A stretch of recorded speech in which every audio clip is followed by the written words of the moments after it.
तो जो मैंने कहानी बचपन से सुनी है वो ये है। शिव जी अपने गनों को बोलते हैं कि जाओ और बालक का सर ढूंढ के लाओ। लेकिन गन जब सब जगह देख कर थक कर हार जाते हैं तो वो वापस आते हैं और फिर ये जिम्मेदारी जाती है हम सभी के प्यारे विष्णु जी के पास। तो विष्णु जी को कहा जाता है पहला कोई भी जानवर मिले, कोई भी प्राणी मिले, उसका सर ले आना और याद रखना कि उसकी माँ अगर उससे दूसरी तरफ मुंह करके लेटी है तो उस बच्चे का सर ले आना।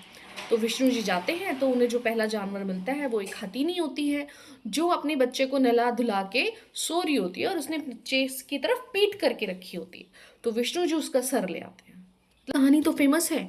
आई मीन किस तरह से एक इमेज बनाई जाती है, झूठी कहानियों को गढ़ के एक साइलेंट मैसेज दिया जाता है हमारे बच्चों को कि हमारे कर्ता धर्ता हमारे परमेश्वर ऐसे हैं, वो बिना सोचे समझे कोई भी काम कर देते हैं, वो इमोशनल नहीं है। तो क्या इमेज बनेगी, क्या विश्वास रह जाएगा? तो आइए जानते हैं क्या कहानी है। तो सच क्या है? सच ये है कि एक असुर था जिसका शरीर हाथी का था। उसका नाम गजेश्वर था और वो बहुत बड़ा भक्त था शिव भगवान का। उसने शिव की बहुत भक्ति की और साधना की और शिव जी ने उसे वरदान दिया कि वो अपनी बॉडी से ना अग्नि निकाल सकता है।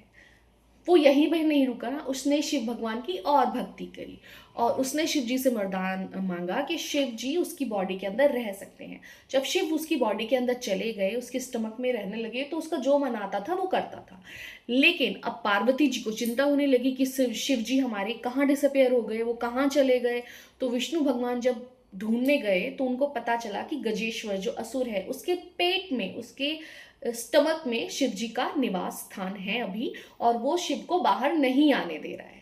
तो उन्होंने क्या किया, उस गजेश्वर को मंत्र मुक्त करने के लिए अपनी जो लीलाएं हैं उससे उन्होंने उसको म्यूजिक सुनाया, डांस दिखाया। गजेश्वर बहुत प्रसन्न हो गया, उसने बोला कि हे विष्णु, तुम जो कहोगे मैं तुम्हें दूंगा।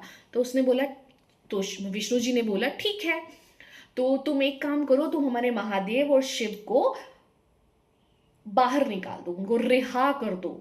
तो वो बोलता है कि तुमने तो मुझे ठग लिया, लेकिन अब मैंने तुम्हें बोला है तो मुझे ये करना पड़ेगा। और उसने शिव जी को बाहर आने की आज़ादी मंजूरी दे दी। फिर बाहर आने के बाद शिव ने उसको उसका वध किया।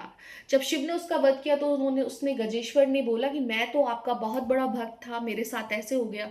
तो शिव जी ने कहा नहीं, तुम्हारे साथ ऐसा हुआ है, ये तुम्हारे कर्मों का फल है, लेकिन तुमने मेरी भक्ति की है तो तुमको इस जन्म मरण के उससे मुक्ति मिलेगी और तुमको अपनी भक्ति का फल जरूर मिलेगा।